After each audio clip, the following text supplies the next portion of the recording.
Bonjour à toutes et à tous, voici l'analyse du SP500 et de l'euro-dollar pour le jeudi 15 janvier.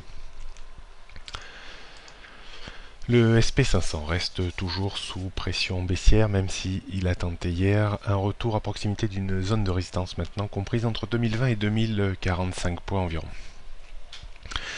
La faiblesse relative de l'indice s'accentuerait en cas de rupture du point bas matérialisé un petit peu au-dessus de 1980 et surtout sur la rupture du point bas du 15 décembre dernier vers 1965 points. Pour invalider cette prédisposition quand même un petit peu plus baissière qu'haussière, il faudrait un débordement de 2050 puis 2070 points. Et là, on assisterait de nouveau à un retour à proximité des plus hauts faits en fin d'année dernière, voire toucher le niveau technique et psychologique des 2100 points.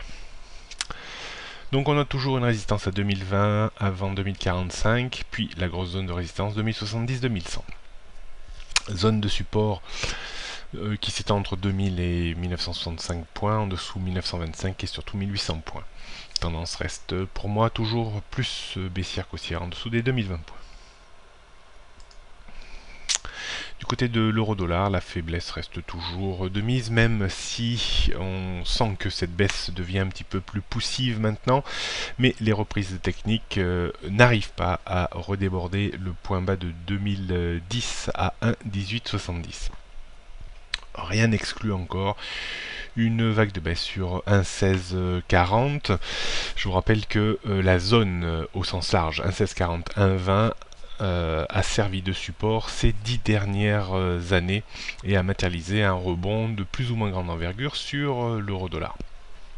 On pourrait tabler sur le même style de scénario, dire aller chercher peut-être à un moment ou un autre un 16,40 et puis tenter un rebond en direction de 1,1870, 1,20, 21,30, voire un 22,50 qui serait déjà un rebond relativement important.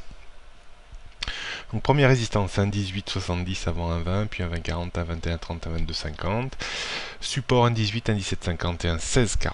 La tendance reste toujours baissière en dessous de 1,2250. On pourra certainement abaisser ce niveau un petit peu dans les prochains jours.